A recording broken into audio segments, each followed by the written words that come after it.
broadcast brought to you by WHOU and WFKT. Flowers Funeral Home, the County Federal Credit Union, TNT, Northern Maine Community College, Scoville Building Supply, FAP Body, United Insurance, J. McLaughlin Construction, Daigle Oil Company, Priority Auto Sales, Rick Hannigan Plumbing, Cushman & Sons, KVHC, County Ag and Turf, Holton Tire and Steelstone, Maine Equipment, Griffith Ford, Napa and Coastal Auto Parts, Pat's Pizza, Madigan Home Healthcare, Pioneer Times, Pioneer Broadband, Thompson and Hamill, Aroostook Limousines, Huber Engineered Woods, Jeans Electronics, County Physical Therapy, Katahdin Trust Company, White Smiles, Maine Baseball Academy, S.W. Collins, Nortrax, Herring Brothers. Now let's go down to the floor. 1, 2.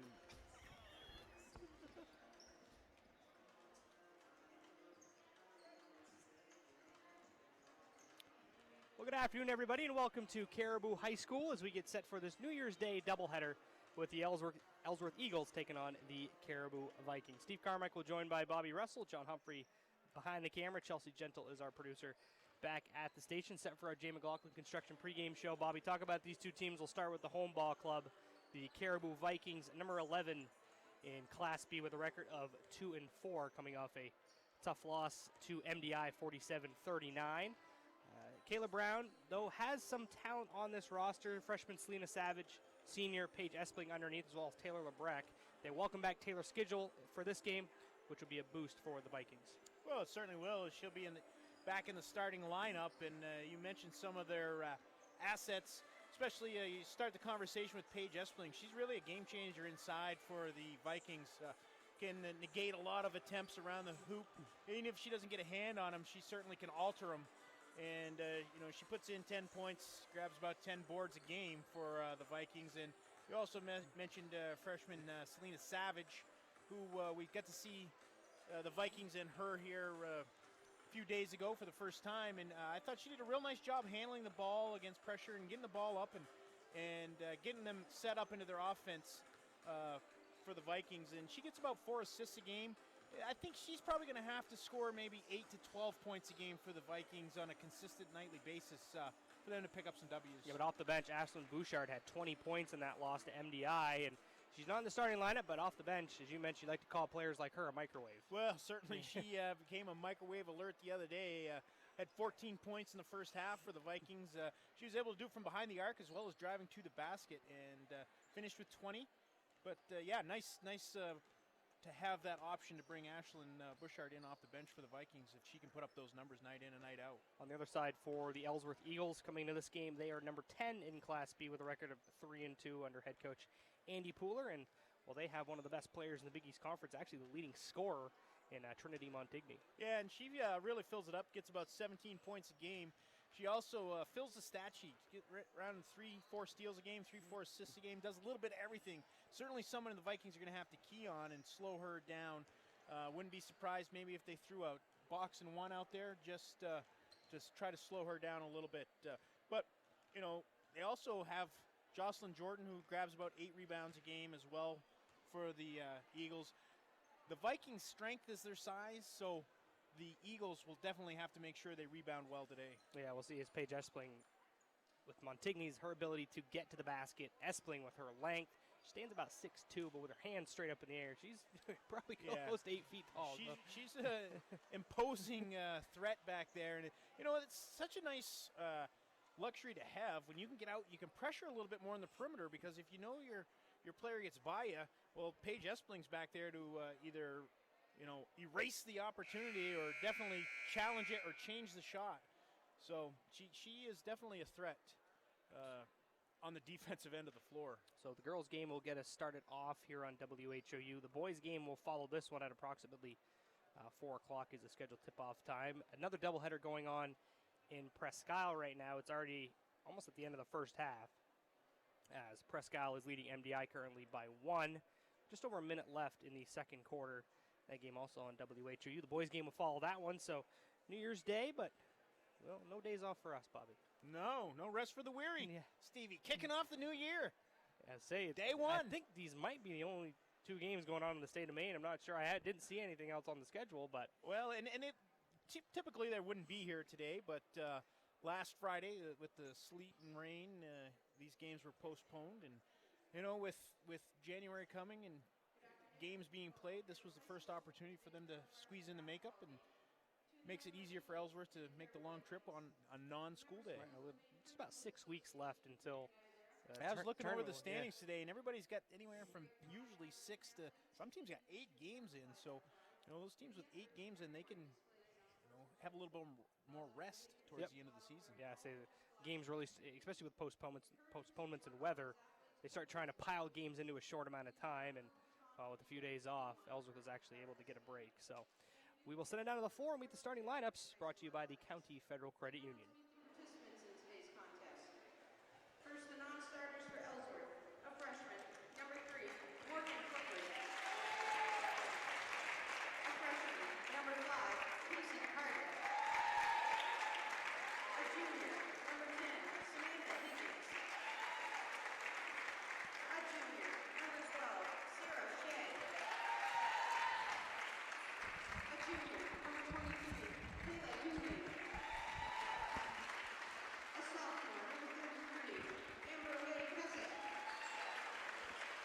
A senior, number 34, Alicia Kelly. And a junior, number 50, Autumn Paul. And the reserves for Caribou, a senior, number 2, Kim Susi. A senior, number 3, Renee Stubbs. A sophomore, number 4, Mia Terrio. A sophomore, number 10, Gabby Sutherland. A freshman, number 12, Ashlyn Bouchard.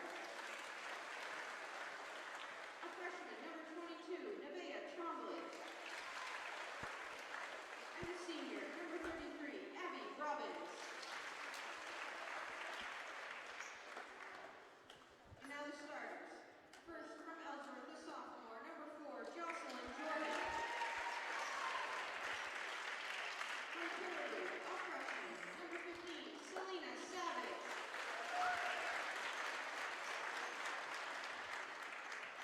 From Ellsworth, a senior, number 11, Trinity Montigny.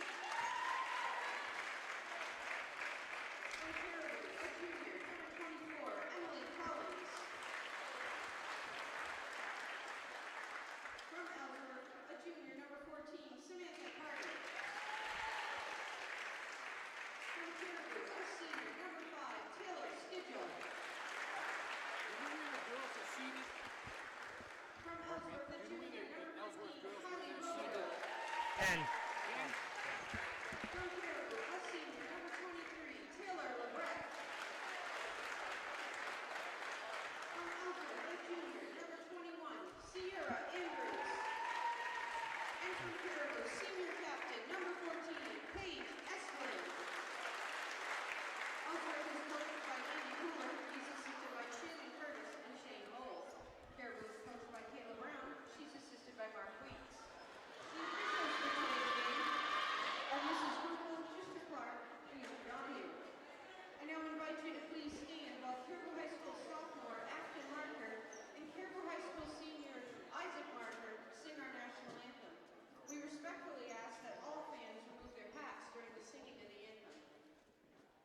starting lineups. The national anthem done by Marker siblings. Did that the last game too, and well, Caribou came up with a win, so maybe we'll see. Superstition. Good luck charms. Isaac Marker will Charm. he'll be featured in the boys game. So we get set here for Ellsworth and Caribou. The girls game will get us tipped off here. It's Lebrecht, Savage, Collins, Espling, and Schedule for the Vikings. For the Eagles, Jordan, Montigny, Carter, Robideau, and Andrews.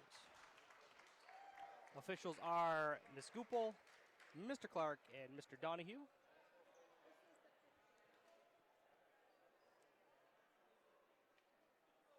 It'll be Robideau and Espling to tip it at center.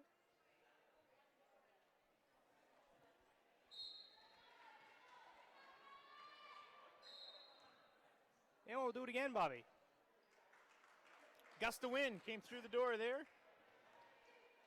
Got to set the tone with a good toss. Lebrecht, as Caribou wins the jump ball. Schedule and Savage, the freshman point guard. Gonna be man-to-man to start, it looks like. Got Montigny on her. Savage will let it go out of play or retain possession, but yeah, Montigny aggressive on the defensive end. We saw her come onto the scene as a freshman, as a starter, while she's grown into one of the best players in the conference. Well, she certainly has, and she fills the stat sheet we mentioned in the pregame show. Gets about 3 steals a game. Almost had one in the opening possession. Espling will set a screen for Savage. Schedule at the wing. So Schedule missed a few games. Back in there now. Lebrecht, 16-footer off to the right, and the board down to Kylie Robideau. Well, and you could see the Vikings looking to get the ball inside to Espling, Stevie, on that first possession. Taylor Lebrecht can knock down that 15-foot shot. She's going to be open most of the day when Espling draws the double and triple teams. Montigny and Jordan misfire on the first possession for the Eagles. As we already saw Johnson Jordan, as you mentioned, 8 rebounds per game. Already came down with 1 offensive rebound.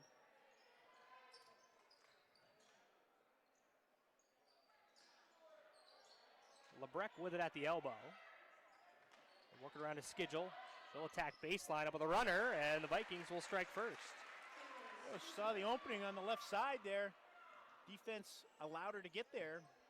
Good strong take. We mentioned she was unable to play in the last game against MDI, providing some instant offense for the Vikings.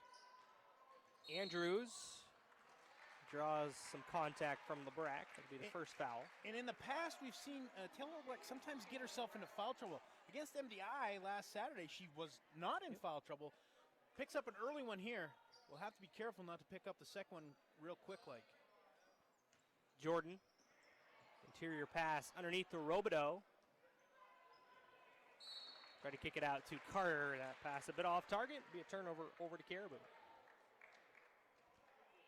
The Wildcats lead by 1 in Prescal over MDI. Both those teams on a 6-game winning streak. They dropped their opener.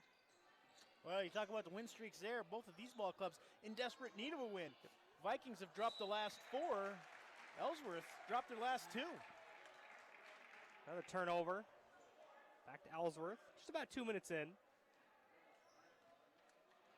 A 2-0 lead for the Vikings, courtesy of Taylor Schedule. Skip pass to Carter. It's going to be a travel.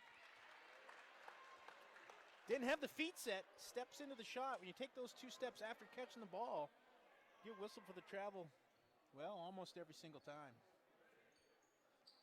So it's a full court pressure applied here. Montigny will have the defensive assignment against Savage. And she's really pestering her right now. And we talked about against MDI how they were able to get up into the open floor or into the half-court offensive set.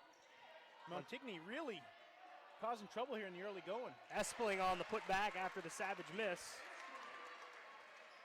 And you really got to make sure you block Paige Espling out, and you got to get down low and back her up away from the basket. Those long arms, speaking of the long arms, gets a steal right there. And transition the other way. Collins catches, too strong off the glass. Schedule fights with Jordan. And a tie-up possession arrow favors the Eagles. Well, that was a great catch in the open floor by Collins. Just couldn't get it to fall.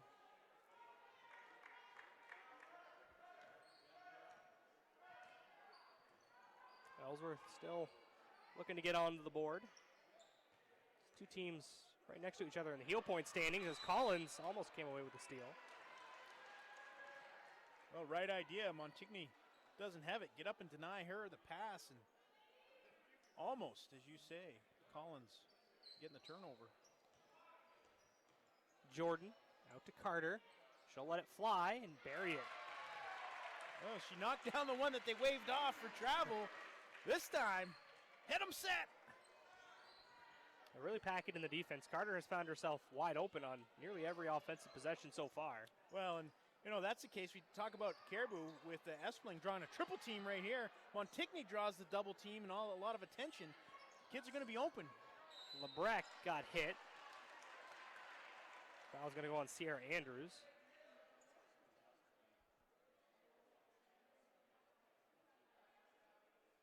They give her the shooting foul. Little continuation there.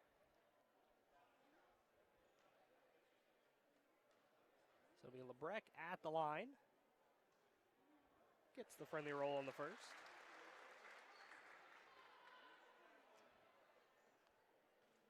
Coming into the game, she was 83% from the free throw line. Not 100 like Stevie, but pretty darn good. Violation called here on Ellsworth after LeBrecq missed the free throw. She'll get another one.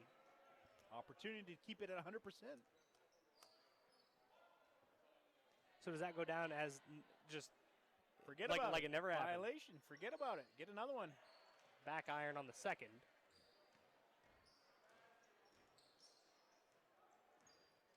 Montigny. Collins is on her. Carter. Swings it to Jordan. All right, so that left side is wide open. Ellsworth, as Jordan steps in, misses. Montigny with a steal to the basket with the left hand. Can't get the bounce. The putback doesn't go either. Now they fight for it, and a foul is going to go on Trinity Montigny. Well, that was a heads-up play. She was in behind the defense when LeBrecq outletted it to Savage. Snuck right in behind and took it away. Casey Carter will check in for Andrews.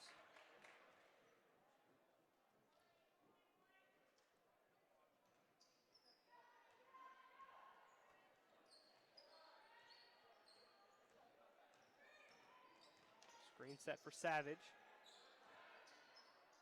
Up with the right hand, left it short, and the rebound down to Robideau. Carter will swing it to Jordan. Espling closes out on her. Now Jordan left open again from 16 feet, rims out. LeBrecq doing a nice job on a weak side, collecting the last two rebounds for the Vikings. Caribou leading by 2. 3.5 to play in this first quarter. Espling double teamed. And a 3-second violation called on Espling. Had her left foot still in the lane. Never cleared it.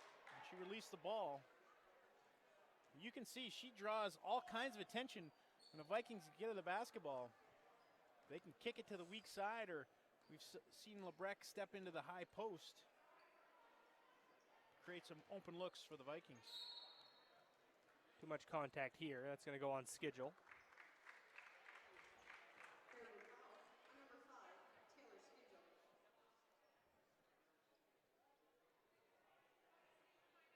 Just their second.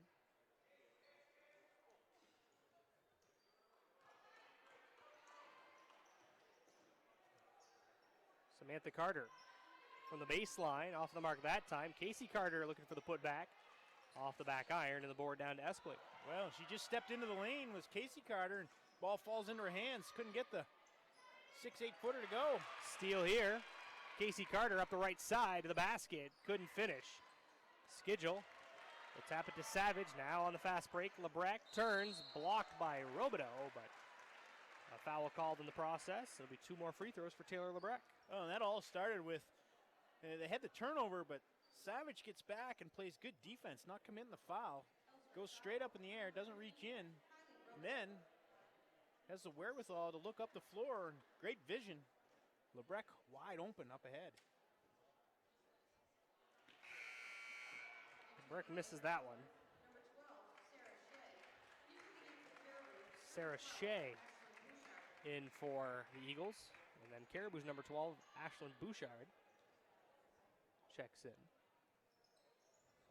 LeBrecq, since you said she was 83%, Bobby, she's gone 0 for 3. Gone 1 for 4 in the ball game. That one was halfway down and came out.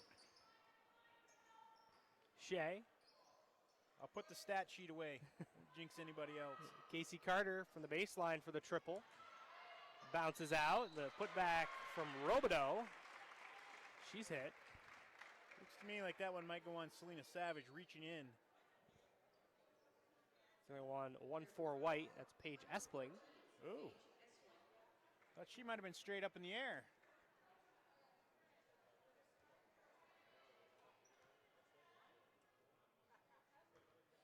So it'll be Robideau at the line.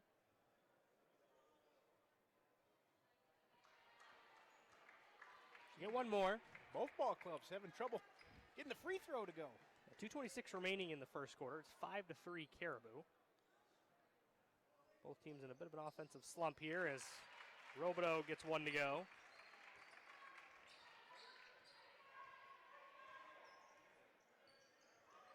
This is a good matchup here. The pressure that Montigny's able to put on out in the open floor. Again, you're going to get a tie-up. Almost gets it back for the Eagles, but we'll stay with the Vikings. It's making it difficult for Savage to get into the front court and Caribou to get into their offense. He's pesky out there defensively. Just a 30-second timeout. We'll take it with head coach Kayla Brown. 2:14 to go first quarter. Caribou up by 1. Back in 30 seconds on WHOU. Aroostook Limousines and Ace Rent-A-Car get you there in style. Aroostook Limousines has 8 and 12-passenger limousines and a 20-passenger party bus for evenings out, proms, weddings, birthdays, concerts, whatever the celebration. Travel anywhere in-state. And Ace Rent-A-Car specializes in insurance rentals and has locations in Presque Isle, Holton, and Patton at Savage Paint and Body. Ace offers everything from compact cars to vans. Ace Rent-A-Car. We do it right and we make it easy. Reach both businesses at 768-7368. Back on WHOU at Caribou High School. Steve Carmichael with Bobby Russell. Caribou leading by 1 with the basketball. Ashlyn Bouchard, guarded by Carter. Well, there's a changeup out of the timeout, Stevie. Get the ball to Bouchard's hands. Takes Montigny away from. Savage able to play off the ball now. She's double teamed underneath. That's a kick violation. That'll go on Shea. As Duhame will check in. Yeah, the Eagles, they amped up the defense on that possession. Applying a couple double teams. Ellsworth comes up with a steal. Carter, high arcing 3. Doesn't go. Out of bounds. It'll be Caribou ball. So right now, only 3 field goals so far in this first quarter. Both teams in a bit of a shooting slump. Well scouted. Savage gets some help from Espling, courtesy a hard screen set. LeBrecq just outside the paint. Espling gets deep position, and she's able to finish. Oh, that's a nice dive to the basket by Paige Espling. Kicks it to the right side of the floor to LeBrecq, and beautiful feed.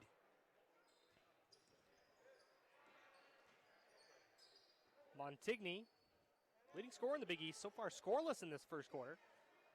He's had a few opportunities, but nothing fallen yet. Well, Collins doing a nice job keeping the ball out of her hands. Carter, tough shot.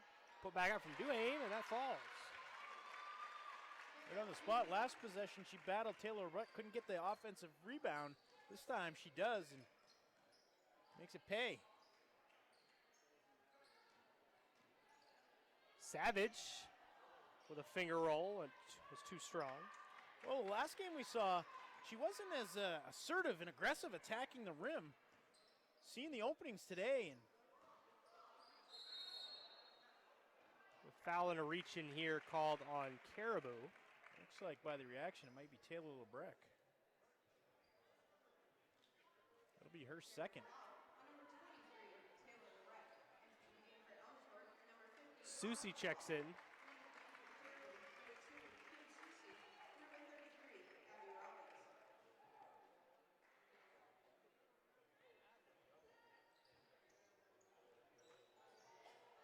37.5 seconds remaining in the first quarter. Pass intended for Montigny sails out of play.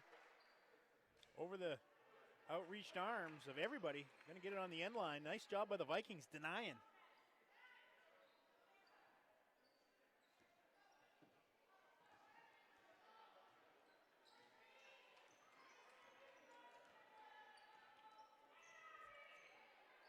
So a 1-point lead for the Vikings. Savage with it across the arc. Will swing it to Susie. Good hands to corral that pass. Underneath, Robbins kicks it back out to Susie right off the bench for 3 off the mark. And Autumn Paul will haul it in. 9 seconds left first quarter. Montigny, right-hand dribble, attacks the rim off the glass. That's her first 2. Oh, that's a tough runner there. Savage is right in her face. Uses the window to take the lead after 1.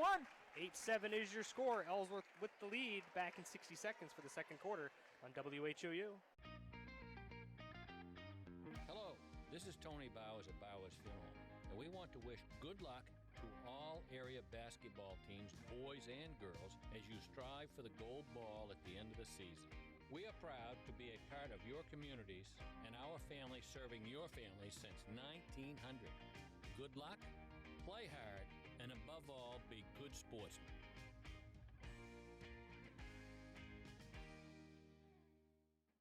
Be good for Nana, okay? I love you. That's not me.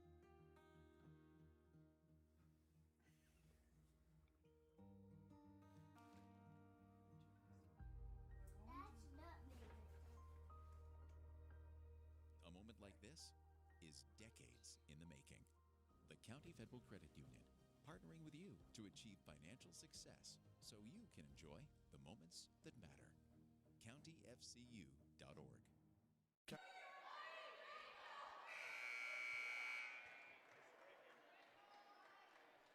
8-7 lead for the Vikings. Ellsworth Eagles, I mean. He's distracted here in the early As going. my 2 partners here fluster me in the timeout. It's 8-7 Ellsworth with the lead. Well, we saw a flash of what Montigny can do right at the end of the quarter. Just took it strong to the basket. See if the Eagles make an effort to get her the ball in her hands a little more. Carter once again for 3. Swish. Well, they keep knocking those ones down. That'll shift the defensive game plan and free her up a little more. 5th player for Ellsworth to score. Espling with Paul on her. Double team came, and a turnover. Well, Paul did a nice job just holding her ground behind Espling. She's going to have to be able to pivot, turn, and put it up in a hurry. Carter for 3. That sputtered out. As Ellsworth leads by 4. Bouchard, left-hand dribble, thought about it. Robbins, pass off the mark, intended for Espling, off her fingertips. So Autumn Paul off the bench, and a nice job defensively with Espling. Yeah, she sure has. Just holding her ground, staying behind. Not giving up the easy ones. Time there. Spacing might have been a little too tight for that pass to get there, but it's the right idea. Vikings really looking to get the ball inside of Paige Espling, let everything else happen off of her. If she's got to kick it out, that's fine. Let the defense collapse for those open looks. Samantha Carter checks back in. Now Casey Carter, no hesitation, buries it. As soon as it left her hand, it was right on line from the hoop with us, Stevie. Couple in a row. She's got 6, and the lead is up to 7 now. So Ellsworth struggled to get rolling, but now up to a 7-point advantage. That's a beautiful pass from Savage to Robbins. It sure was. Robbins' man left her. Great vision. The delivery. Montigny tried to go underneath. Espling got blocked away. Carter with a putback. And Casey Carter off the bench, already with 6 points. She's headed back to the line. Well, we talked about Ashlyn Bouchard the other day being the microwave. She's got a couple quick threes. She's definitely filling that role for Ellsworth. She's just a freshman for the Eagles. I like the way she plays. She's picked up a couple offensive rebounds as well. Skidgel will check back in for the Vikings. Presque Isle leading by 10 at the end of 3 quarters, 34-24 over MDI.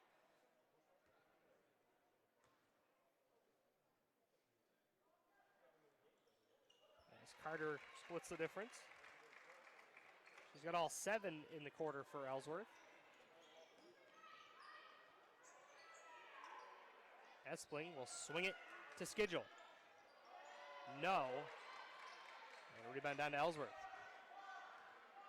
Well, that time they got Espling in the high post. Wasn't able to dive fast enough to get it back. Lame. I say off the bench right now, Ellsworth's getting a lot of production. They sure are. What she got? Probably 6. She's got 4. 4 in the game. A couple buckets for her as well as Casey Carter. You talked about the slow start they had offensively in the first quarter. They've really picked it up here as of late. Yeah, 9 points off the bench for Ellsworth.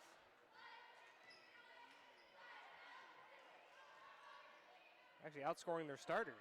Skidgel is going to be called for the travel. Well, Ellsworth doing a nice job. As you'd mentioned Autumn Paul, she's going to come to the sideline, but she's done a nice job staying between Espling and the basket, but others in there as well. Really taking away that inside game for Caribou right now.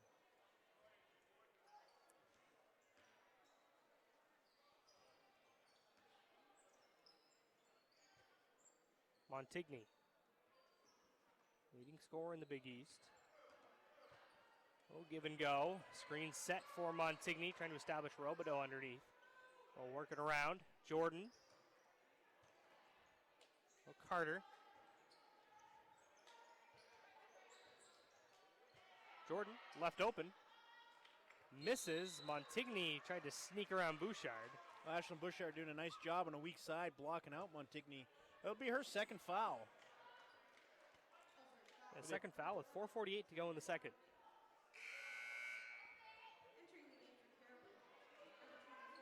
In that possession for the Eagles, they didn't get a basket to fall for them, but I believe it was Jordan who Espling was guarding and brought her out on the perimeter, a little bit out of her comfort zone there, and she was able to get the look from 15 feet. Couldn't have it fall for her. Savage with a ball fake. Double teamed by Montigny and Robideau. Tried to find Collins, and a 3-second call on Espling. As she got bottled up and picked up the dribble, and nobody sprang free for her. Montigny out to Carter. Another 3. Well, that's 3 in this quarter, I believe. She's got 10 in the game. Her third 3 of the quarter. So the freshman off the bench. And it's up to an 11-point lead for Ellsworth. 60-second timeout. We'll step aside as well. 4:25 to go first half. Ellsworth up 20-9. Back in 60 seconds on WHOU. County Ag and Turf Supply is at its new home on 7 Dow Siding Road in Caribou, offering the same great service. Randy and Jerry are working hard to supply the county with the best products. They offer Blue Seal Feed, Sentinel, Inspire, and Dynasty and Triple Crown for your equine, Home Fresh Extra Egg and Multi-Flock Pellets, and Crumples and Mealworm for your poultry, Entrust Pet Food for your cat or dog, Minerals for your beef and dairy. They have feed for all your livestock. County Ag and Turf Supply also has wood pellets, lubricants, and of course, Willow the Blue Seal Rabbit on the premises. Stop by County Ag and Turf Supply today. Want that special item for this year's high school basketball season to show your team support? Cushman & Sons, locally owned and operated in Presque Isle, has team sportswear and will do custom embroidery, screen printing, logo design, digital and printing, as well as banners, decals, and other vinyl works. Cushman & Sons also can design trophies, awards, and add specialty items. Cushman & Sons, 764-3833 or CushmanandSonsInc.com. And don't forget to visit and like their Facebook page. If you can think it, Cushman & Sons will say, yeah, we can do that. Back on WHOU. Caribou High School, the Eagles lead the Vikings 20-9. There's about 4:15 left in this first half. 12-2 run here in the first 4 minutes of the second quarter. Espling double teamed, able to get the shot off. And she's hammered. There'll be 2 free throws for Espling. Robideau and Jordan had her surrounded. She was able to split it.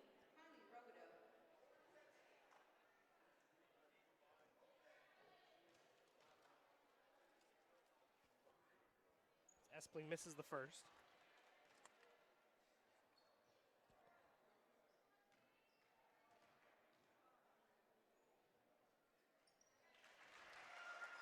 Makes the second.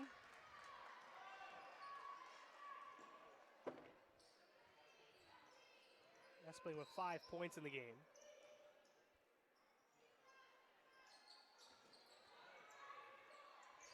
Skip pass to Jordan.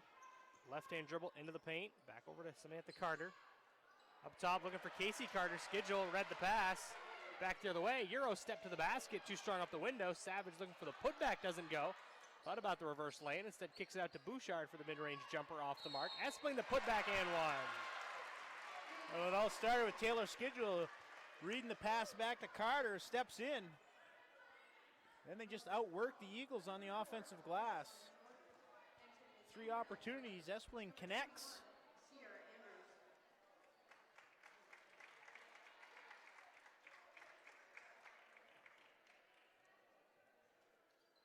First foul on Jordan.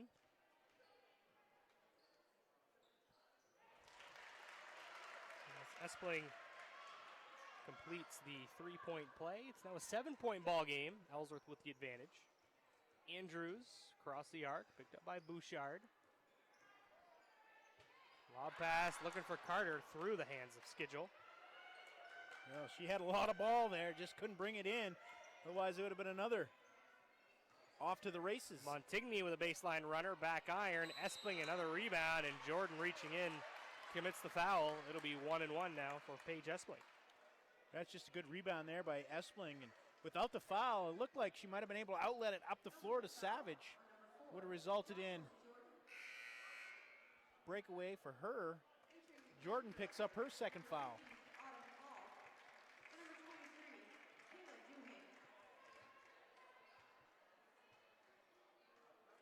It looked to me, I have to double check again, but it looked to me like the Vikings may have changed up their defenses the last couple possessions, went to a zone, and that's caused a couple turnover and then almost a turnover. But Espling getting the rebound and the 1-on-1 opportunity. Savage, Espling calling for it. She'll get it, turns towards the baseline, meets 3 Eagles, able to kick it back out to Schedule. Savage. Better closely by Montigny. Kick it out to Bouchard. Tough floater. Gets it to fall. You're right about that. Didn't look like much of an angle, but she was able to get it up there. And now Ashlyn Bouchard reaches in, tips the ball away. It's going to go off the Eagles. Back to the Vikings. Bit of a run here for Caribou. A little 6-0 run.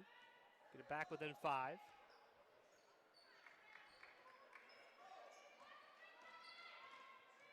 Savage. 2.5 left.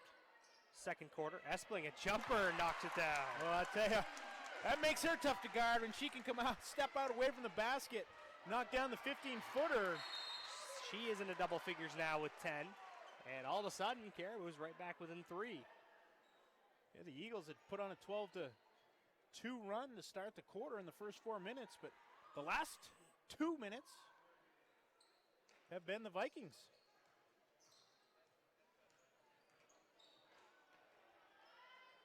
Montigny. Screen set by Paul. She'll step back, launch it for 3. Off the mark. Paul is there. High off the window, doesn't go. Tipped around, and Selena Savage in transition. Bounces it to Bouchard. Couldn't quite keep it in stride, and she's called for the travel. It took the steps before she could get the dribble going. They had numbers, just couldn't make it pay. 30-second timeout called by head coach Pooler. We'll keep it right here to our injury report, brought to you by the County Physical Therapy. Whether you want to get back to sports, back to work, or simply back to living your life, County Physical Therapy can help. Visit one of their 5 convenient locations or online at countypt.com to learn how CPT can help you. Caribou, they're dealing with a couple injuries. Renee Stubbs still out with a concussion, and Nevaeh Trombley is still out. She's on crutches.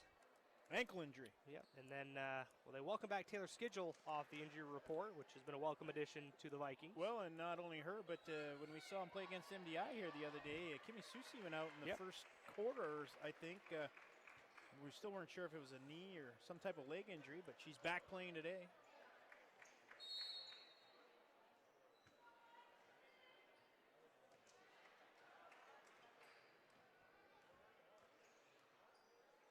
resume play. Minute 50 to go first half. Carter, screen set by Paul, and she's going to be called for the moving screen.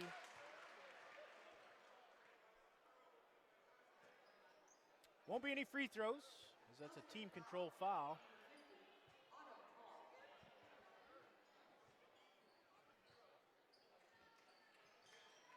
Be a lot of maroon in this building today, Bobby. There will be, as both it's hard to tell. School colors.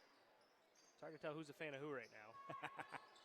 Well, everybody's got their sections they're supposed to be sitting in. The visitors to our left. Basically, the Vikings got the run of the rest of the place.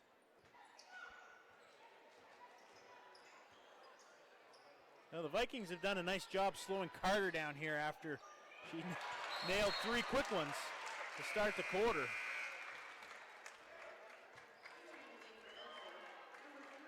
Samantha Higgins and Morgan Clifford will check in for Ellsworth. So plenty of players off the bench for the Eagles. They've gone quite deep into their bench. Paul receives the inbounds pass, skips it over to Casey Carter. They close out on her as she's already knocked down 3 triples in this quarter. Now a three-pointer launch by Clifford right off the bench. Nothing but net. I'll tell you, fearless. Another freshman. Casey Carter is as well. And boy, they've stepped up and knocked down some big three-pointers here for the Eagles. Savage on a pick and roll with Bouchard. Espling swinging all the way around to Schedule. Hand off to Savage. They switch on the screen. 45 seconds left in the second quarter. Savage all the way to the basket with a finger roll, doesn't fall. Espling looking for another putback.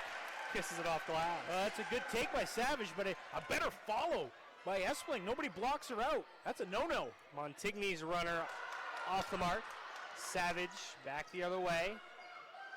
20 seconds. See if head coach Kayla Brown looks for one shot. And it's going to be a 5-second call on Savage.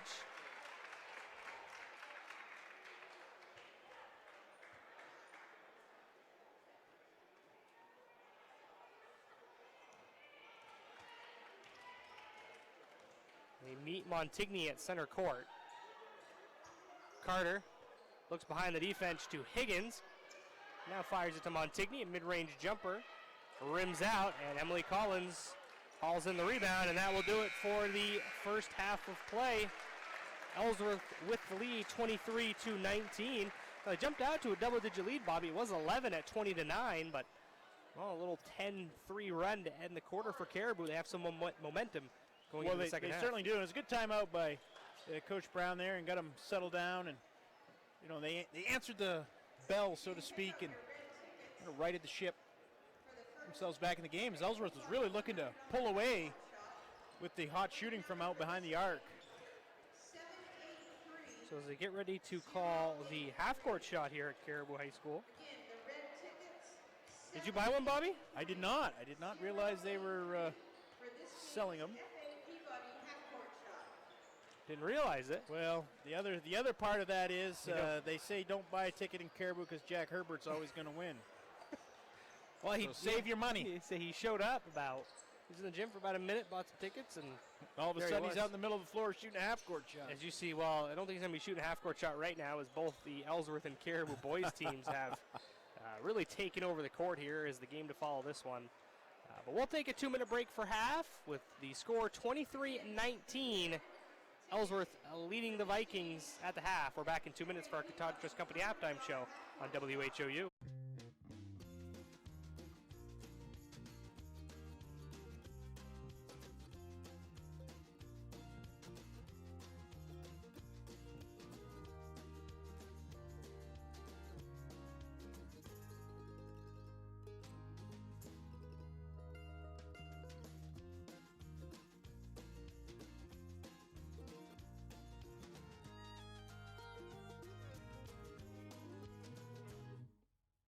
From Jeans, where you'll find better TV and more ways to enjoy it.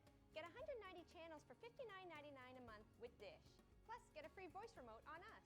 And remember, we're also trained Nest Pros and deliver white glove service for all kinds of smart home solutions, like the Google Nest Learning Thermostat or the Google Nest Cam Outdoor, which lets you look after your home from anywhere so you can travel worry-free. So come and visit our newest location on Stillwater in Bangor, or visit us online to find a local store near you.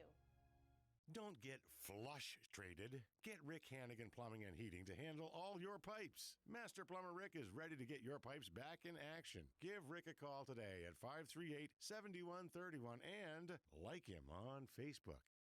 Scoville Building Supplies may be a little store, but it's a whole lot more. You can find most anything you need at Scoville Building Supplies: plumbing, painting, lumber, windows, or doors. Everything you will need for your construction, remodeling, updating, or building. Call Scoville Building Supplies today at 425-3192. TheCounty.me, your source for countywide sports, including scores and highlights from the greater Holton, Presque Isle, and Caribou regions. We also are the source for all the latest daily news and community happenings for readers of the Holton Pioneer Times, the Star Herald, and the Aroostook Republican and News coverage area. Visit us now on the web at thecounty.me.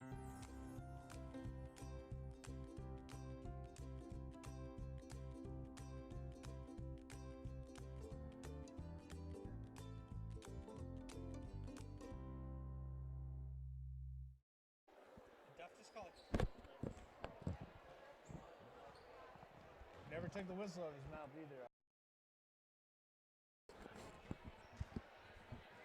Back on WHOU, score at the half, 23-19. Ellsworth leading Caribou on our Katahdin Trust Company halftime show. Some first half numbers for you. For the Caribou Vikings, they're led by Paige Espling with 12 points. Taylor Skidgel, Abby Robbins, and Ashlyn Bouchard with 2. And Taylor Lebrecq with 1. On the other side for Ellsworth, they are led by Casey Carter with 10. Kayla Duhame with 4. Morgan Clifford and Samantha Carter with 3. Trinity Montigny with just 2. And Kylie Robideau with 1, as Presque Isle looks like they just hit a buzzer beater to win the game over MDI. Was it Maggie Castoni? So at the buzzer, it looks like Presque Isle picked up a win. They were tied at 38, or 39. 39. Because they were tied up at 39, and well, at the buzzer, Maggie Castoni, the senior, gives the Wildcats a victory to win their 7th in a row. So they moved to 7-1, and well, the boys' game will follow that one. But if you keep it right here, we should have a good boys' game for you here as well. But talk about the first half for the girls' game first, Bobby. Well, the difference in the game right now has been the hot shooting from behind the arc in the second quarter for the Eagles. They had 4 3-pointers, 3 coming from Casey Carter and 1 from Morgan Clifford from behind the arc.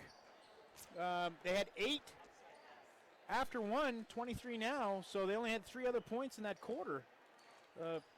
So if the Vikings can continue to contain the Eagles and Trinity Montigny, holding her to 2 points, but be aware of the shooters. You know, they're going to have a good chance here in the second half. I said it was Maggie Castoni, but my camera guy, per usual, was wrong. It was Libby Morrow who hit the game-winning shot for the Presque Wildcats. That's why you should have bit your tongue before you announced that, knowing your source. But yeah, that's true. That's up to you. But as you can hear the excuses. Upside down. He's got a mic. He can chime in. I don't know why he's hollering at us. So on the other side for the Vikings, though, you know, they've done a pretty good job when they getting the ball inside to Paige Espling. What did she have? 10, 11 points, something like that? 12. 12 in the first half. Certainly everything's revolving around her at this point. And when she gets double, triple teamed, she's got to be able to kick it out and get it to where the kids can step into their shot and take away some of the pressure that they're putting when she touches the ball down low. Now the boys' game will follow this one. It'll be number 1 Caribou, 6-0 on the year, taking on number 4 Ellsworth, who are 4-1. They only lost a game to Washington Academy, 45-43, so in a close battle there. But these two teams, they met up in the semifinals last year. Obviously, Caribou came away with the win as they went on to win the state championship. But this year, I think Ellsworth maybe looking for some revenge, as Jackson Curtis just threw one down with 2 hands on this side. And Feller's got some size. It'll be difficult, I think, for the Vikings to stop him. Well, there's no question. When you look at the Class B ranks and who's bringing back their players, or most players back on the roster from last year, it's going to be certainly Caribou, who brings back 4 starters, but also Ellsworth, who brings back the two Curtis brothers, Darby Berry, as well as Connor Crawford. And Harris. His first name is Austin. Austin, you think Zach is the older brother, Yeah, probably. I feel like there's been a Harris for forever. But here at they Ellsworth. bring back a wealth of talent as well, and they took Caribou right down to the very final minutes of that fourth quarter before they were able to pull away in that semifinal game. So I think coming into the season, this is the two of the teams that a lot of people are looking at in the B ranks. Yeah, the B ranks, probably the surprise of the B ranks right now is Washington Academy, who took down Ellsworth. But you'll see Washington Academy, they play Caribou here on January 4th. We'll be here for that doubleheader. And you also have the Herman Hawks at number 3, but the Winslow Black Raiders as well. They sit number 2. Well, yeah, and they've started making some noise as well. They knocked off Herman here just this past week or so. So Winslow's positioned themselves nicely right now in the number 2 spot, vying for those. I think only the top 4 don't have a prelim game. Holton from Aroostook County is at 5. Okay, Holton from Aroostook County sitting in the 5th spot right now. So they are holding on to that last non-prelim spot. But yeah, it's going to be a good one. But we still got some business to be taken care of in the girls' game, as it's just a 4-point ball game at the half with Ellsworth leading 23-19. We'll take another 2-minute break. When we come back, we'll get set for the third quarter on WHOU. Out here, builders choose Advantech products to provide a durable base that helps prevent bouncing and warping. So in here, you can enjoy the beauty of luxurious finished floors without worrying about pops, squeaks, or creaks. Because out here, and in here, there's no better sound than the peace and quiet that comes from Advantech products, the flat-out best for a quiet, stiff floor.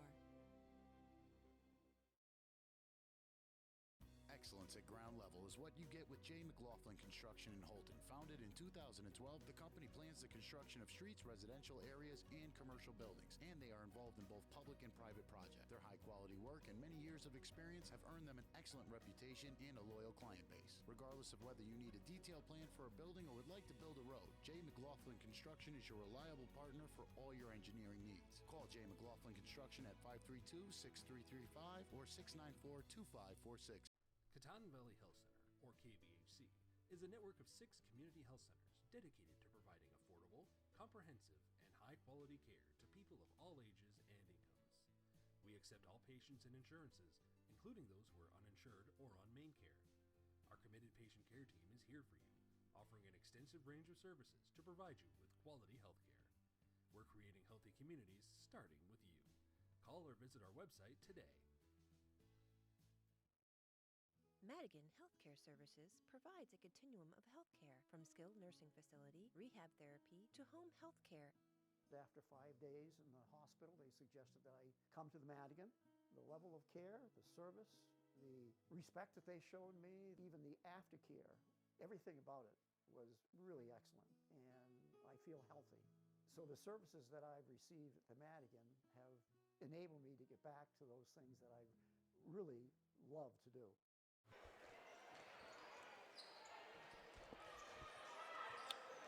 Ellsworth leading 23-19 over the Vikings, who have the basketball to begin the second half, and Lebrecq is called for steps. Oh, we see a change of defense right on the initial possession. Ellsworth went with man-to-man defense for the entire first half, changed it up to a little bit of a zone, aggressively getting out on the perimeter, trying to trap the Vikings, causes the turnover. Montigny off target with that triple. And the leading scorer in the Big East held down to 2 points in the first half, probably only had like 3 field goal attempts. You can see they also set a high screen for her to try to get her going early.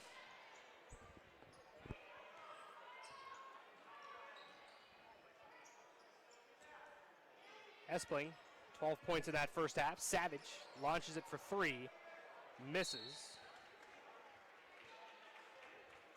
Well, it's a good kick out. Got the ball into the high post. Savage moves to open space. She's got to hone in.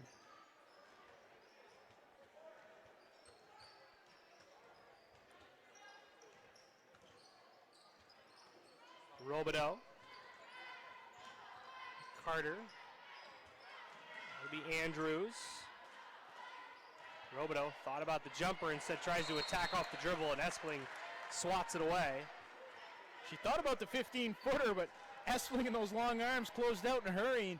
then put it on the deck. But once again, that's just a tough matchup to get a shot off over or under Paige Espling.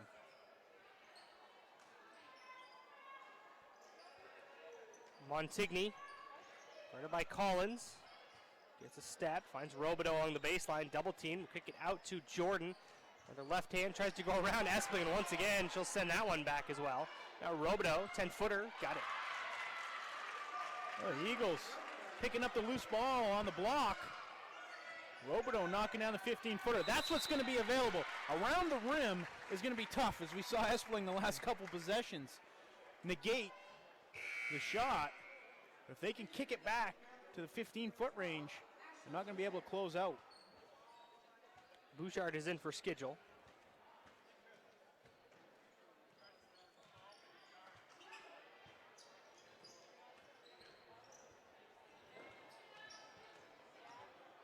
Carter.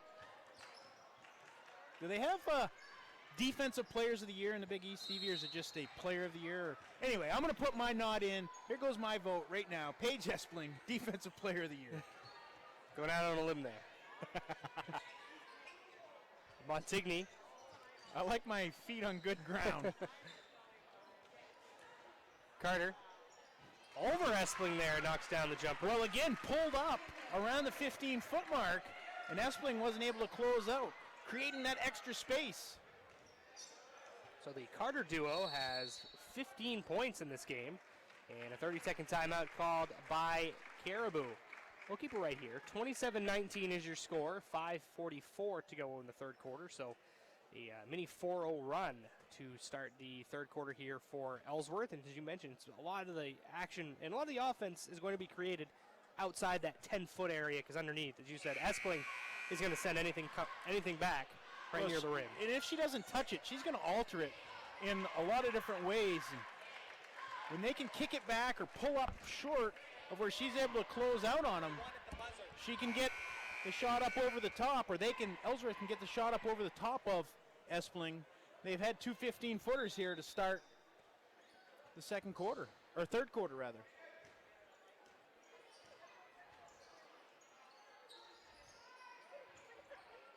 Sorry if you heard me yelling at somebody in the break there. Turning around asking me questions. That's part of your minions. You're always in demand. Running 3 cell phones, get people in the crowd hollering at you, needing info. Savage able to lay it in. It's impressive how you juggle it all. Savage laid it in with contact. Back to the game. Yeah. Completes the 3-point play. Well, she attacked the rim in the first half aggressively, more so than we saw in the MDI game. She wasn't able to get any to fall for her, but like the aggressiveness, because they're really doing a good job, Ellsworth, taking away Paige Espling inside here in the early goings of this third quarter.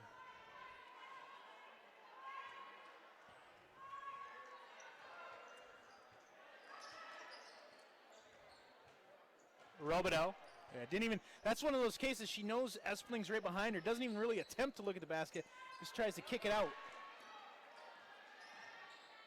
Pull up from Andrews, and Ellsworth right now knocking down those mid-range jumpers. And that, again, that's what will be available. Savage let her get by, couldn't recover in time. And if you're Ellsworth, that's exactly where you want Espling to catch the balls, out in the high post. You don't want to catch her in the low post. Put a nice move on. Couldn't get the runner to fall, but you're happy with that if you're Coach Pooler. Montigny. Robideau. As we mentioned, shots sent back by Paige Espling. Well, I like the up and under attempt. And most of the time, she's going to probably get a shot off. But again, Espling just a imposing force back there. Savage changes pace, tries to find LeBrecq. Passes a bit too far out in front of her, and then the foul called on Taylor LeBrecq on the reach-in. Yeah, I think Savage believed LeBrecq was going to roll a little harder to the basket. Let her split second late. It's her third foul.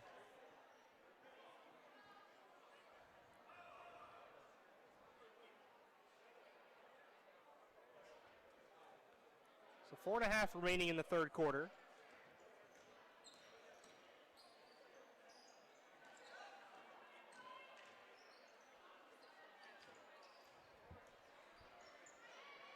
Robideau on Espling. Fakes left, goes right, can't finish, although she got the shot off. And the putback up there for Jordan. Yeah, that time, I like the footwork. Robideau. Espling unable to get over and slow Jordan down. Well, we saw Elizabeth Jones give a little shimmy underneath, a little dream shake. The dream shake, yes indeed. That was pretty close. Time the ball got up on the rim. So if you're a coach against Caribou, maybe the plan is to use her aggressiveness to go for shot blocks against her and use that shoulder fake. Well, if you can, feel her on your back and use good footwork, like we just saw the last time, a couple up and unders, maybe you might even want to initiate the contact and make the official blow the whistle. Will they let it go or will they call a foul on Espling? Bouchard with a floater there.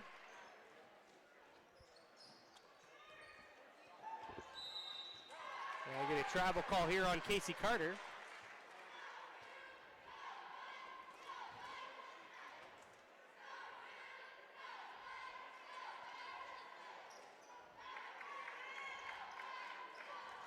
So Caribou will get possession. The thing about, we talk about trying to draw fouls on Paige Espling. She doesn't have to jump. She can just go straight up. That makes it all that much more difficult. You really almost have to initiate the contact with her and challenge the officials. Savage going to be careful of a 5-second call. Lobs it for Collins, passes a bit too high, and recovered by Casey Carter. That was the right idea. As Collins was open on the weak side, she drew the triple team. Couldn't deliver the pass that time. Carter with a nice wraparound pass to Robideau. She just couldn't finish. And we're going to get a push call on, I believe, Robideau. Yeah, it's a little bit of a frustration foul there as she was open on the block. But again, that's another one of those. She probably out of the corner of her eye saw Paige Espling coming, hurried a little, and couldn't get it to fall.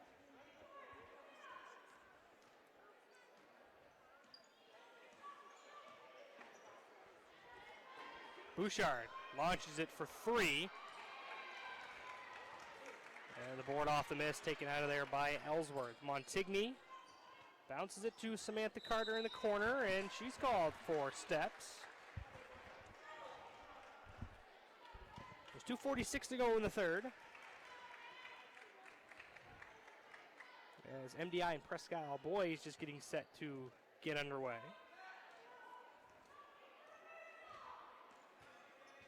Happy to be with you on New Year's Day as we begin 2020 with a couple good doubleheaders on WHOU. Bouchard took some contact and a tie-up call here. Robideau got her hands in there to tie up Espling. She did, and the tie-up occurred up top. Espling bent over. That's where it looked like to a lot of people it might be a foul, but the tie-up definitely happened before a foul. Underneath, Espling double teamed, and a push call on Ellsworth. Everybody looks to you for officiating information, Bobby. Well, they want to take that with a grain of salt as well, kind of like coming from our cameraman. I can always turn his microphone up, but he doesn't want to talk, I guess. Well, I thought he was live over there. Yeah. Schedule, 3-pointers off the mark there. Paul off the miss. You know, he's wearing a hat like you see the guys on TV. They get the hat, but he's got it on forward. They put it on backwards. He should. He's got to dress the part at least. Montigny with a runner.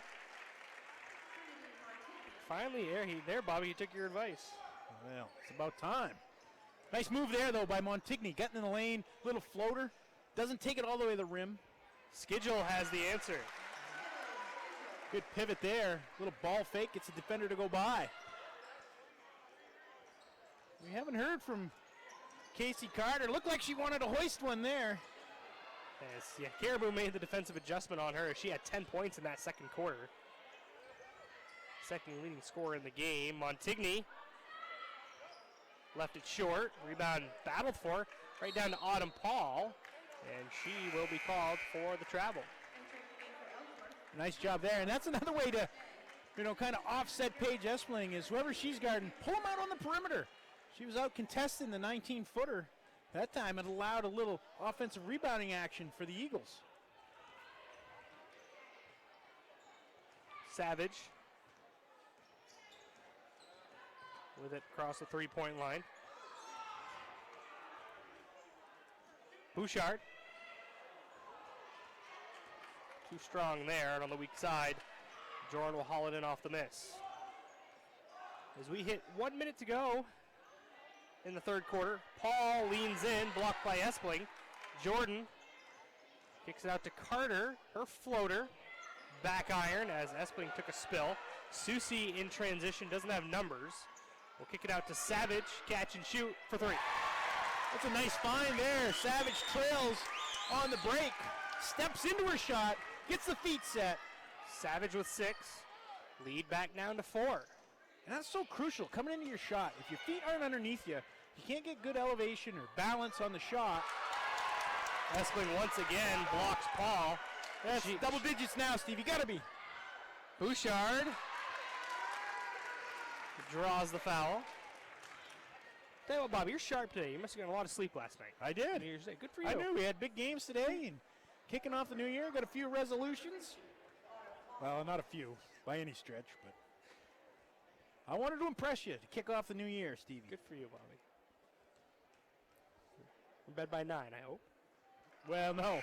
I was out snow blowing. That's right. I came in just in time to see the ball drop.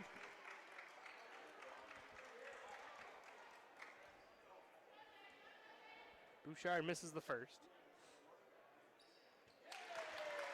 Makes the second, down to a one-possession ball game. We'll see if about 20 seconds left if the Eagles hold for one. Caribou fans looking for a travel call. What'd you think? I was looking at the coach down here. I didn't see it either. They find underneath. They'll get the travel call here. I think that was the right call.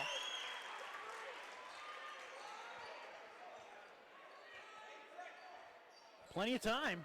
I like putting a little token pressure on here. Ooh, what are we going to get?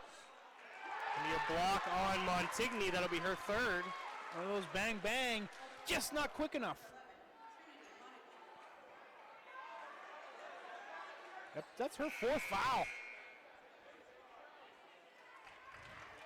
Saw head coach Andy Pooler going to throw his head back in frustration at that foul call. Yeah, that's a tough one to pick up with 5 seconds to go in the third quarter. They get it into Schedule. She puts up the shot at the buzzer. Doesn't get it to go, and that will do it for 3 quarters of play. It's 33-30. Ellsworth leading the Vikings. Back in 60 seconds for the final stanza on WHOU.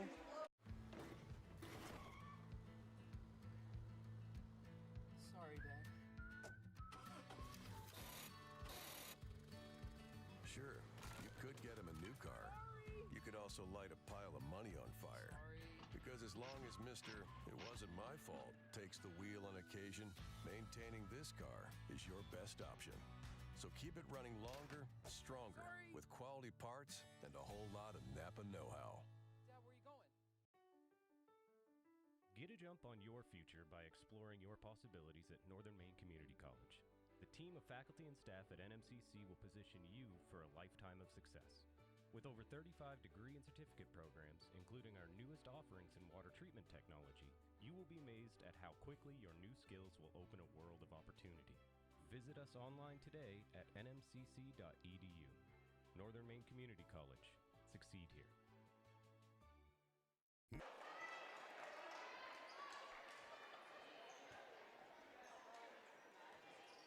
Back at Caribou High School.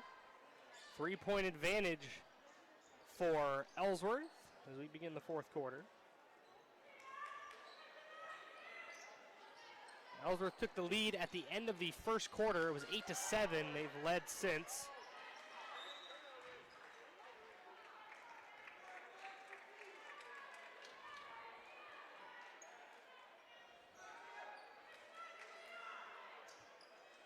Inbounds pass. Looking for Jordan. It goes off of Carter. And back over to the Vikings. So we'll see what Ellsworth does here. As we mentioned at the end of that third quarter, Trinity Montigny picked up her fourth foul. Yeah, in that position there, they were just bottled up the entire time. Really couldn't get anything going. She draws a lot of defensive pressure and attention. Oh, it also does a lot of the ball handling as well, able to get it into spots where they were struggling to that possession. Savage, backdoor cut. Looks for Espling. It's loose and scooped up by Andrews. That was a nice backdoor cut and the right idea, but good closeout defensively. Jordan. Screen set by Robideau. Clifford will pull up for the jumper. Front iron no good. Ellsworth will get a second crack at it. They work it around. Clifford comes up short, and another board for Ellsworth.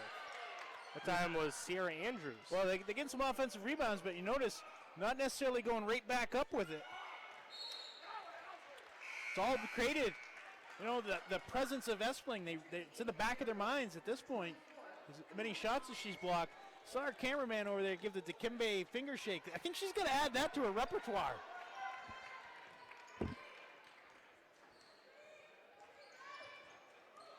Make sure they get Dikembe Mutombo in that Geico commercial where he's just sending everything back. Foul call here. It's going to go on Ellsworth. Yeah, that's good ball movement that time. Espling at the high post. They kick it to the weak side where she's able to dive to the basket. And defense late rotating. Robideau is going to pick up her fourth foul.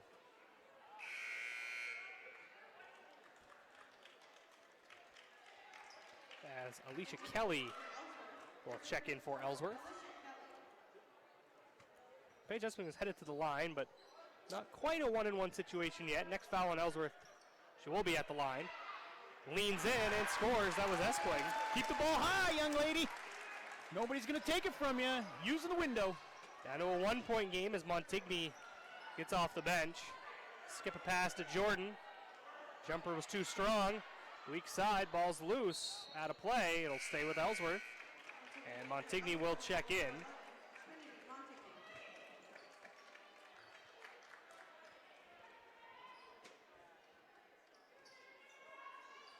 Look for things to be a lot calmer on the offensive side of things for the Eagles with Montigny on the floor.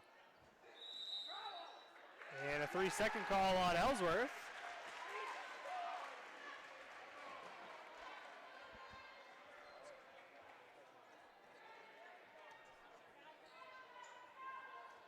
Just about 2 minutes into the fourth quarter. They put Andrews now on Savage as Montigny with those 4 fouls will be guarding Taylor Skidgel. Pass intended for Espling, snuck through to Bouchard. Say no shot. It'll be a travel call before the shot attempt. MDI out to the quick 14-3 lead over Presque Isle. Not even 4 minutes in. Well, it's a little quicker start than what we saw here Saturday for them. They got down 20-2 to Caribou in that one. Montigny will swing it over to Andrews. And we're going to get a push foul on Skidgel here. They're a little overzealous. Trying to trap and bury the ball in the corner. Bumps into Andrews. Samantha Carter is in for Sierra Andrews. And another foul on Skidgel. Picks up 2 quick ones. Sure does. That'll be your third.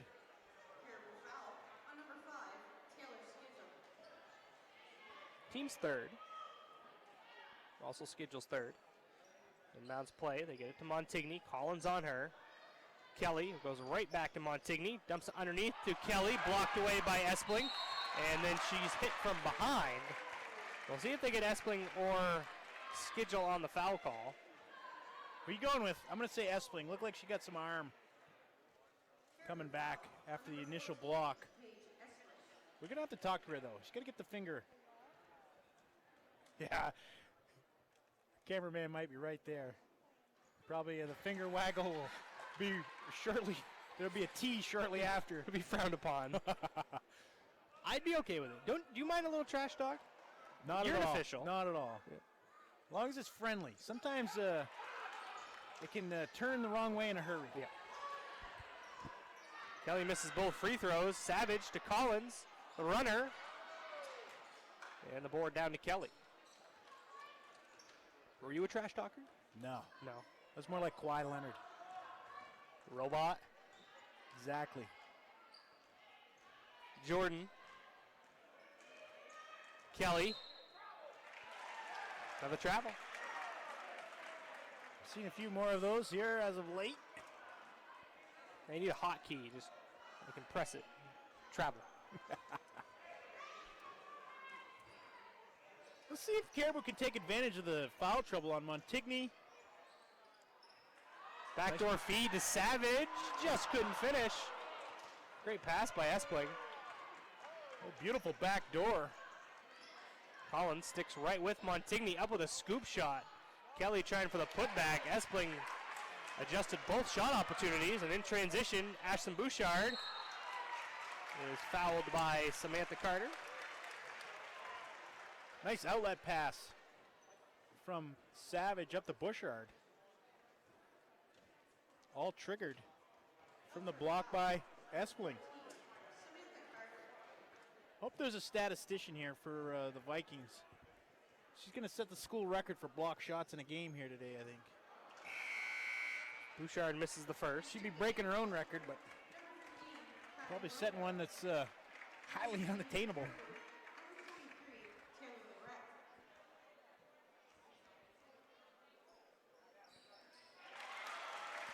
And now we're all tied up at 33. Well, for 3.5 minutes, the Vikings held the Eagles scoreless. Time Espling gets out, breaks up the pass up the floor.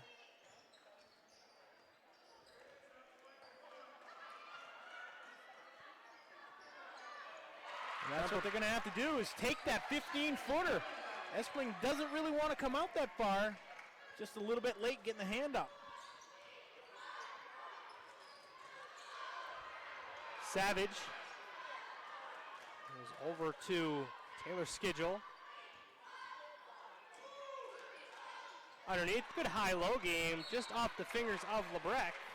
Well, that's the first time we've seen him look for the high-low action. I don't know if it might be better suited having Lebrecht feed it up to Espling. If they can arrange that. 3:45 to go fourth quarter. Montigny passes on the baseline to Carter, quickly double teamed. Passes it underneath to Jordan, now finds Robideau.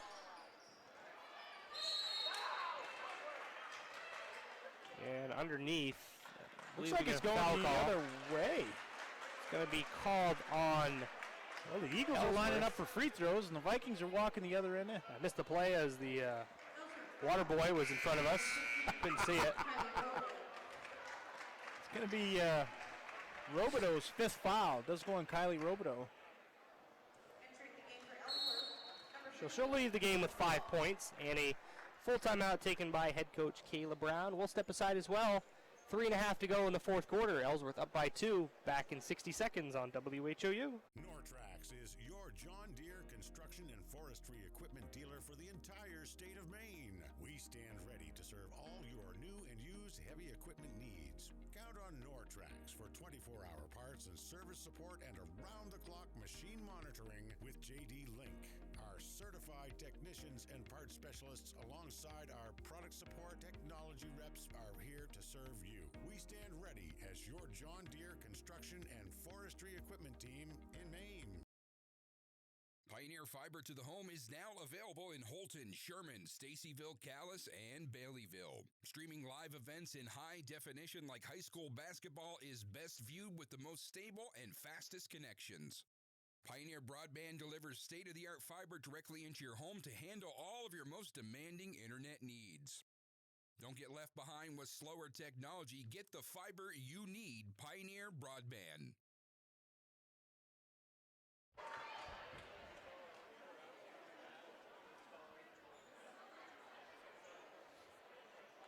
Two-point lead for the Eagles at Caribou High School as Paige Espling heads to the line for a 1-and-1. Buries the first. Nice touch from that 15-foot area for Paige Espling. We saw her in the first half step out and knock one down. Can't get the roll in the second. Lebrecht will fight for it. It was off her hands. It'll be Ellsworth ball. It's a 1-point game, 3:29 remaining. Oh, it looked like in that second quarter, Ellsworth was maybe going to stretch out a lead that wasn't going to be catchable, but Vikings doing a nice job keeping it close. And they get a travel call here on schedule. Ooh, I think Coach Pooler took a big sigh of relief there, as that could have been number 5 on Montigny.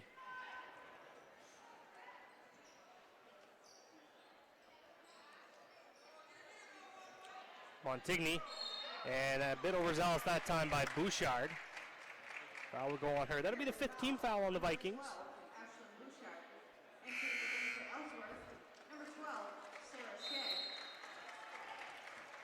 And a 30-second timeout called by head coach Andy Pooler. We'll keep it right here. 3:13 to go in the fourth quarter. It'll be Ellsworth leading Caribou 35-34. And yeah, we talked. Ellsworth got out to a double-digit lead, but they took the lead at the end of the first quarter. They extended it at the beginning of the second when Casey Carter got hot, knocked down 3 triples in that second quarter. But Caribou answered the bell. A 1-point game here, Bobby. Yeah, they did a nice job in the final 4 minutes of the second quarter, closing that lead that was up to double digits. Went into halftime down 4, started this quarter down 3, and right now just down 1 with 3:13 to go. So it's really anybody's ball game. It'll be a matter of, can Montigny stay out of foul trouble She's in foul trouble. Stay away from picking up the 5th foul, and can the Vikings exploit it on their offensive end? They get it in play to Carter. Pass intercepted by Schedule as we hit 3 minutes to go. Savage swings it to Bouchard, left open. Misses the 3. Schedule tried to keep it in play, but her foot was out of bounds. Well, the roof would have come off the place if Ashlyn Bouchard would have drained that one, Stevie. Yeah, nice crowd on hand now. It is. Having trouble finding the mark from behind the 3-point line. See a 1-2-2 put up here from the Vikings.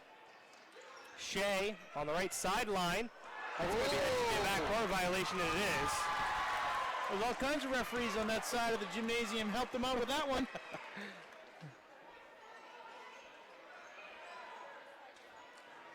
See, it's easy, fellas. It's easy.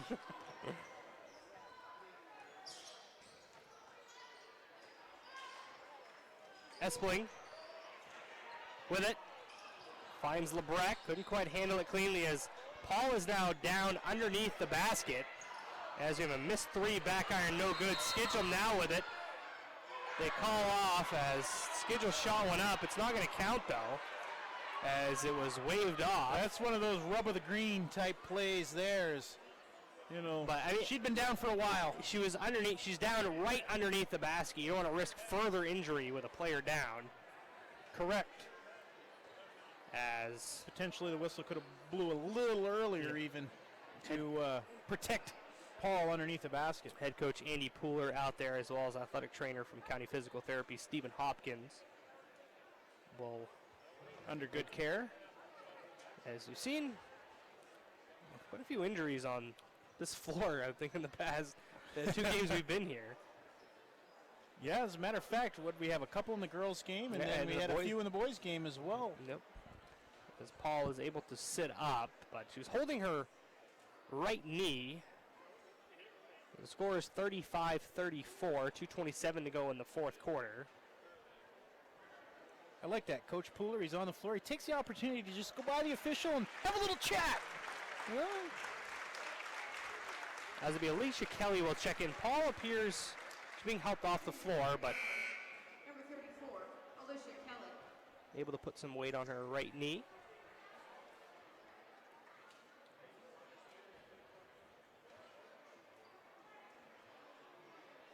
Just making sure there's no perspiration underneath the basket. That was the other thing we saw a lot of last Saturday. I noticed they didn't take our advice and get a towel boy or girl down there for these games, but we'll have to talk to Mr. Graves about that. Well, I think Evan should volunteer, personally. Well, he at least for the first game or two, so we could train him. Well, I mean, he's dressed very dapper today. He brought out the shirt and tie for the big game, big doubleheader. Well, on Saturday he had the Viking tie. Oh, the Viking emblem on the tie itself. Sharp.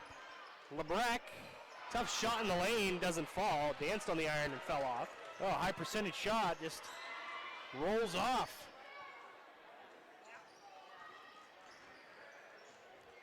Carter. Throws it up to Shea. They work it around as we have 2 minutes to play now.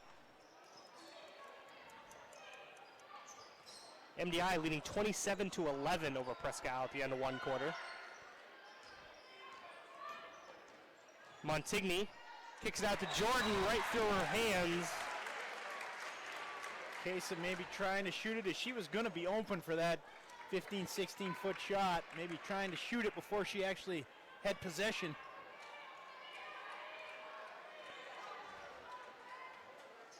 So still a one-possession game, a minute 45 to go, fourth quarter. Savage almost lost the handle. Carter reached in, still loose. It's Kelly with it now, and finds Carter on the outlet. Oh, love the hustle that time. Alicia Kelly getting on the floor. Casey Carter thought about a three there, elects to go to Trinity Montigny, and head coach Andy Pooler calls a quick 30-second timeout. Oh, now he's going to change it to a full. It'll be 60-second break. We'll keep it right here. We don't miss any of the action. A minute 28 to go in the fourth quarter. Ellsworth leading 35-34. The boys game will follow this one.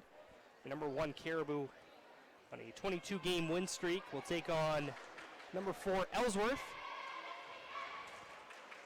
A game we're looking forward to watching, Bobby, but this one, teams right next to each other in the standings. Ellsworth number 10, Caribou number 11. It's It'll be a big game both ways. Yep. It's going to be a tough one to lose either way. There will be some valuable heel points as they, everybody wants to get it 8 or higher and either host a prelim or not even have to play one. But it'll come down to some execution right here. See what each coach is drawing up.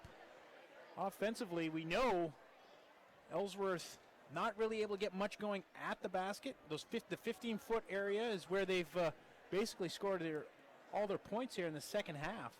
If you're Ellsworth here with a minute 28 on the clock, do you try to kill time to get fouled, or do you actually run an offensive set and try to get a basket off the set piece? Yeah, I think you go with a set play, like maybe one go-to quick hitter that you have, whether it's either to free Montigny up or whoever it happens to be. Maybe you go for that quick hitter because it gives yourself some time as well. We're going to see some defensive pressure coming from the Vikings. They're not going to just let them dribble out the clock. So you're going to have to take care of the basketball. And remember, we haven't heard anything from Casey Carter. She had those 3 big threes. They can't get it in play as it's a 5-second count. As they double team Montigny on the inbounds play. Well, you knew there was going to be some pressure coming from the Vikings. And they did a great job denying the pass in. Caribou able to get it in play. It's Savage with Carter on her, a couple freshmen there. Now let's see if they clear. It looks like they're going to clear out one side of the floor. Get the ball inside. Espling has it at the mid-post, leans in, can't get the roll. They fight for it, and a foul is going to go on Kelly. And Espling will head to the line with a minute 15 to go. What a great call offensively. Clear it out. Let Savage kick it inside to her. She draws a crowd, splits it, but works hard enough. Follows her shot. Knew the first one wasn't going to go. Follows it and gets sandwiched. Alicia Kelly picks up the foul. Espling misses the front end of the 1-and-1, and the rebound down to Jocelyn Jordan. Shea will then find Montigny on the outlet. Just about over a minute to go. Montigny with Bouchard on her. Kick it out to Shea. Now Montigny, and Schedule will be called for the block. Right decision there. No hurry for the Eagles. Don't have to take a quick shot or force one in this case. Keep the ball in Montigny's hands, but that's not going to be 1-on-1. The next one will be 1-on-1. As Emily Collins checks in for Taylor LeBrecq. The Schedule picked up her 4th foul on that play. I believe LeBrecq has just 3, I guess. They double team Montigny once again. They get it into Kelly. And back to Jordan. Now Montigny, under a minute to play. Bouchard on Montigny, triple team, kicks it out to Shea. They give it right back to Montigny. Now Schedule reaching in, commits the foul. And that will put Montigny at the line for a 1-and-1, and that'll be Schedule's 5th foul. Well, it was quite obvious where Ellsworth wanted the ball, and that's in Trinity Montigny's hands. Once she gave it up, though, if you're the Vikings, you got to make sure you try not to let her get it back. She's going right back to the ball and trying to get it.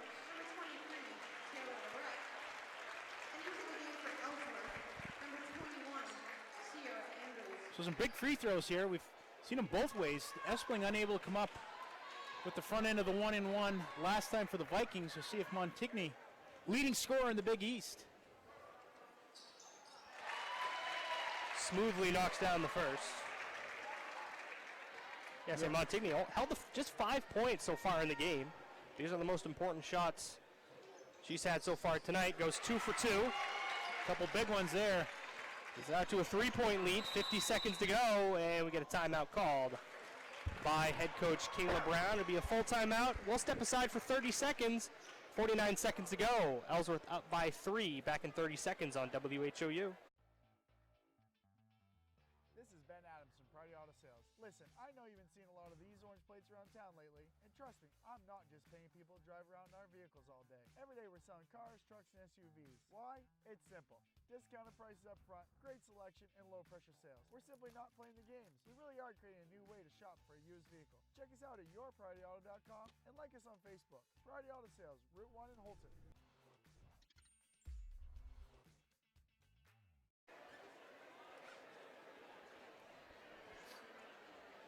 Back at Caribou High School, Steve Carmichael and Bobby Russell with you. John Humphrey on the camera. Chelsea Gentle, our producer. 3-point game. Ellsworth leading the Vikings. Caribou has the basketball. 2 made free throws by the senior Montigny. There's plenty of time for the Vikings to still go inside to Espling. I like the last possession. They cleared the one side of the floor for her. Let's see if they go right back to that and pound the ball in there to her. Collins will trigger it in to Selena Savage, freshman point guard. Picked up by Montigny, knocks it loose, and now a tie-up. It's going to stay with Caribou. It'll look like a change of defenses there from Coach Pooler. It might have been a 1-3-1. Entering the game for Ellsworth, Kayla Duty, number 23. It's kind of how they're lined up right now. We'll see if they match up and they get in the half court, but looks like they might be staying with it. Savage goes to Bouchard. No hesitation. The freshman ties it up at 37. Big bucket, Stevie. She was deep. 25 seconds to go. Montigny out to Kelly. Her jumper from the baseline. Too strong. Duhame looking for some room. The putback goes, and the foul. Oh, my. The continuation. No question there was a foul on Savage. Did a nice job holding the pivot foot.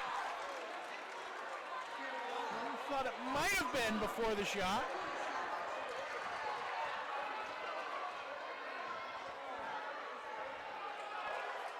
So one more at the free throw line. Misfires. Espling will have it. So 18 seconds here. Savage. And a block call on Andrews. That's a tough break for Andrews. So that'll be 1-and-1 for Selena Savage.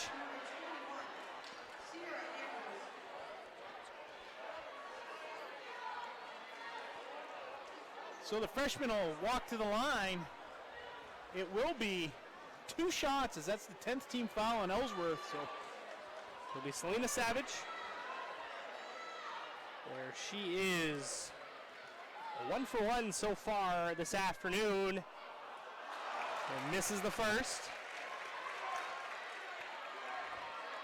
The coaching staff for Ellsworth making sure they let Kelly and Duheim know, make sure you block out down there. Savage misses. LeBrecq gets the ball. They tie it up. And possession should favor Ellsworth, and it does. Well, they didn't block out, but they got the tie up, so they're going to get the possession back. As Carter and Carter check in. Both Carters will. See if they got another one. Clifford coming in. Clifford will also check in as head coach Andy Poore looking to get his free throw shooters in the game. And it will be a full timeout for head coach Pooler. So you mentioned, Bob, this is a big game in the first half of the season for both these ball clubs. Well, in multiple ways, as both ball clubs in their last few games have not been able to get the win. Ellsworth on a 2-game skid and Caribou on a 4-game skid coming in. So they want to get the momentum at the first of the year, headed in the right direction here. And then the other side of that is the heel points that are going to be at stake here and trying to climb up the standings as well. So right now, you can tell that Coach Brown is definitely talking about getting up, putting pressure. They've created a couple 5-second violations here this half or throughout the course of the game. And your Coach Pooler, you know, he made the substitutions. He got his ball handlers and free throw shooters in. He went small here. So he's obviously would love to get the ball in Trinity Montigny's hands, but if not, he's setting up secondary and options as to who needs to come to the basketball. And certainly, you know, when it comes in, I don't really think Caribou has time to go for a trap. They almost have to steal immediately. If not, foul.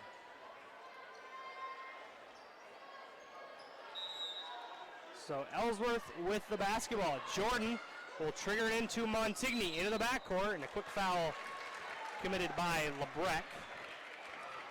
And we'll head back the other way for a 1-and-1.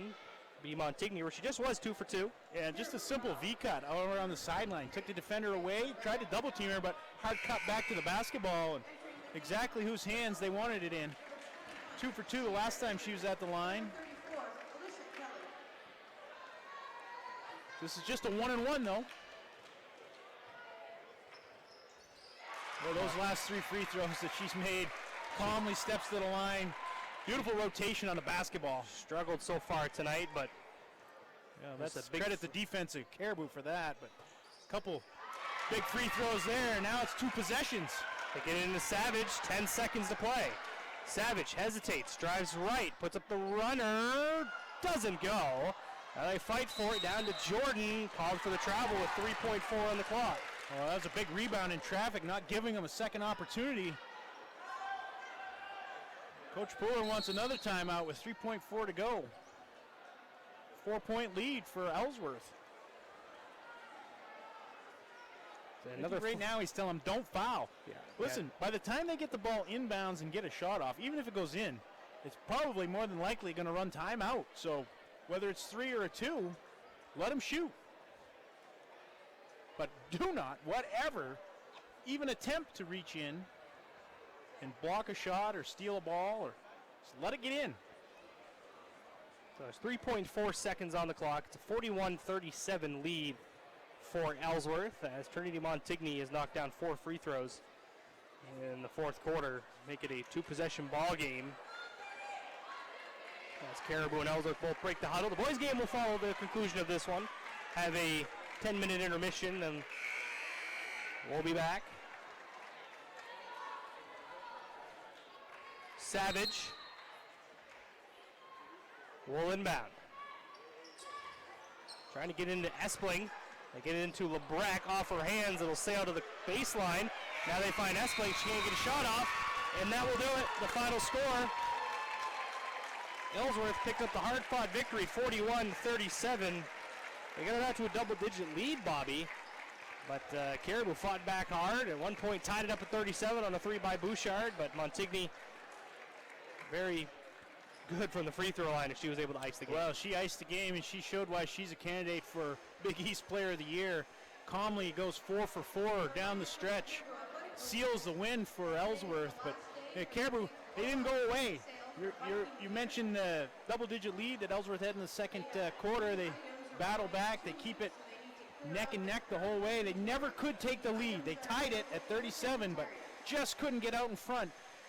And Ellsworth, great execution down the stretch, getting the ball in Montigny's hands, knowing Caribou wants to foul, and she sinks all 4. So Ellsworth will improve to 4-2. Caribou will drop to 2-5. We're going to wrap things up real quickly here for the Pat's Pizza post-game show, as we take a brief break and then get set for the boys' game. Final scores, numbers for you for this game for Caribou, led by Paige Espling with 15. Ashlyn Bouchard had 9. Selena Savage with 6. Schedule had 4. Robbins with 2. And LeBrecq with 1. On the other side for Ellsworth, they were led by Casey Carter with 10. Trinity Montigny with 8. Samantha Carter and Kylie Robideau had 5. Kayla Duheim with 6. Sierra Andrews with 2.